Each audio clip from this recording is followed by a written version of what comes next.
puso, alam ka na to. Diha sa balay ni David, iyang sulugon. Sumala sa iyang gisaad, pinagi sa mga baba sa iyang mga balaan. Sa mga propeta sa karaang panahon, dayon ang Ginoong Diyos ni Israel, kay iyang giduaw ang iyang lungsod. Kaluwasan sa aton mga kaaway, ug sa mga kamot sa tanan natong mga kaatbang. Naluoy siya sa atong mga katigulangan, ug nahinumdum sa balaang mga kasabutan.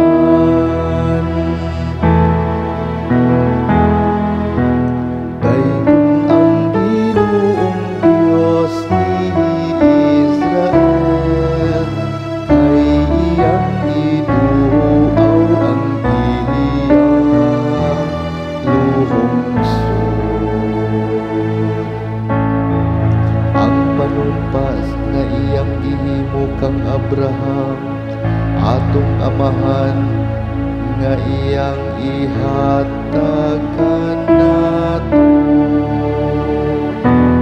Nga human maluwas sa kahadlok, ug malingkawas gikan sa kaaway.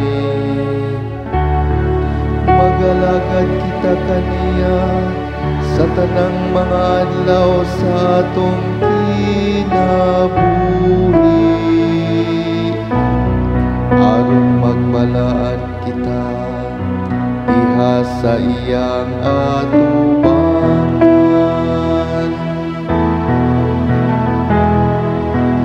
Dayon ang Ginoong Diyos ni Israel, kay iyang giduaw ang iyang lungsod.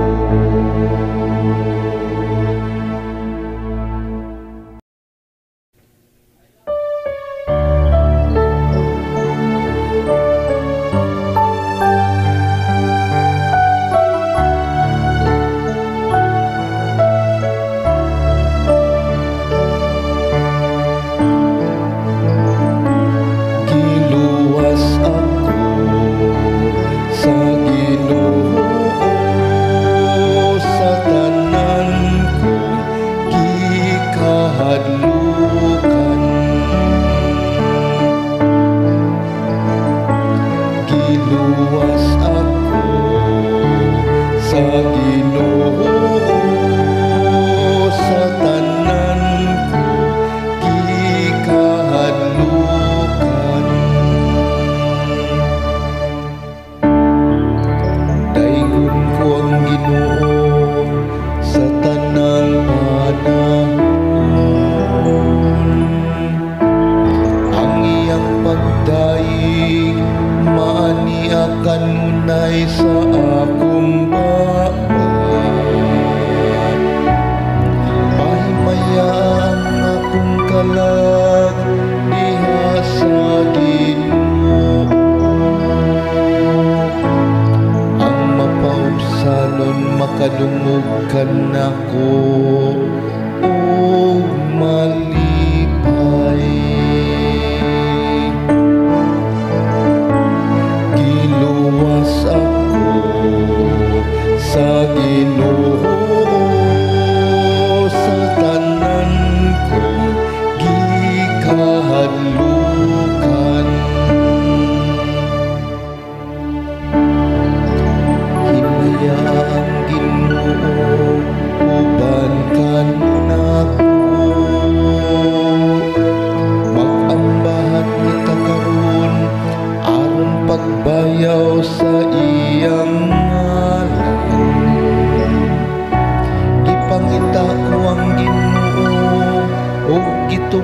pag ako niya,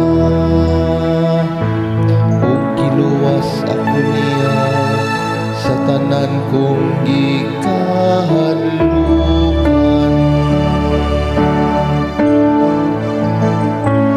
Giluwas ako sa Ginoo sa tanan kong gikahadlukan.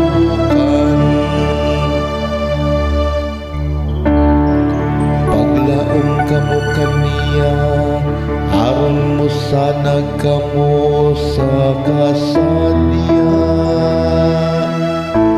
ug ang inyong mga naong dili manglipaghom sa kaulaw. Sa pagsambit sa nasakit nga tawo, namati ang Ginoo, ug giluwas siya sa tanan niyang kagul-anan. Giluwas ako sa Ginoo sa tanan kong gikahadlukan. Ang anghel sa Ginoo nagalibot kanilang nga mahadlokon kaniya, ug nagapalingkawas kanila. Tagamdamaw tan-awa, unsa ka maayo ang Ginoo. Bulahan ng tawo nga nagdangop kaniya.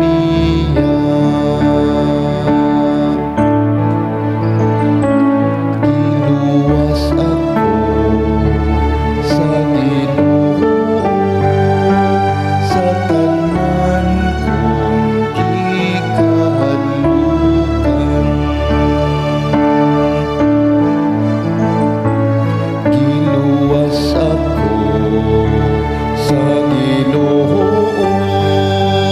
sa tanan kong gikahadlukan.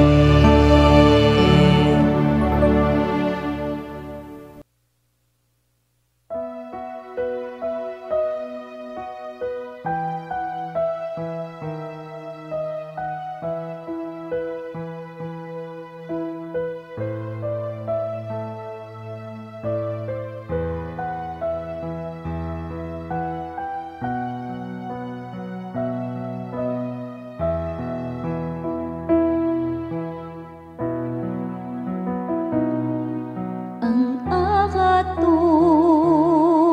hinabang, ang nakaasa kang ngalan sa Ginoo.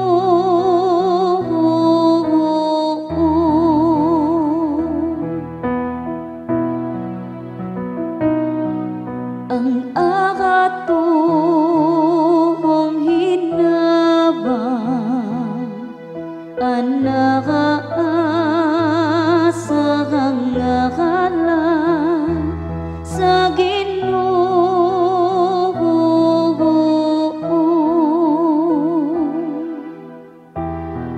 Kung wala pa makikuban ang Ginoo kanato, pasultiha ang Israel. Kung wala pa makikuban ang Ginoo kanato,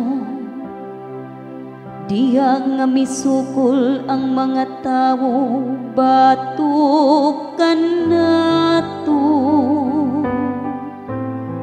Ila unta kitang gilamoy nga habuhi, diha nga ang ilang kapungot nahaling batok kanato. ang akatuhong hinabang anaasa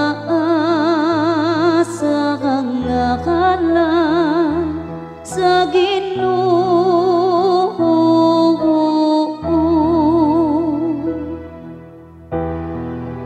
Unya malumsan unta kita sa katubigan,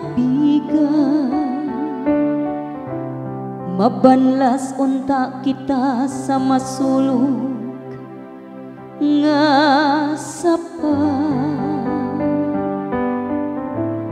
Lapaw kan nato maharus unta kita sa makalilisang nga katubigan.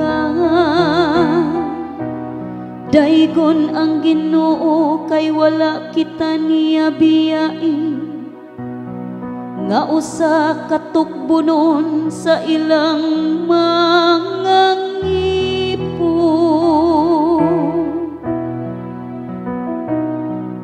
Ang akatuhong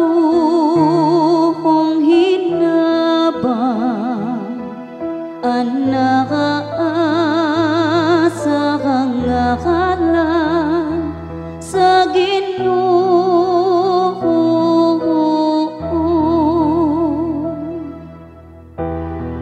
Giluwas kita ingog usa ka langgam, gikan sa litag sa mga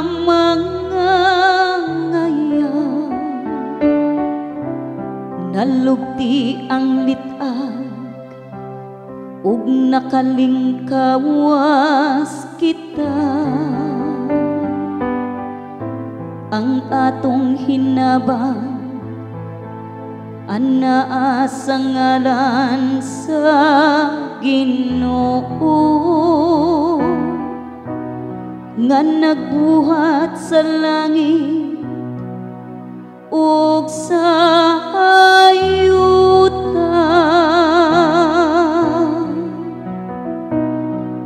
Ang akatuhong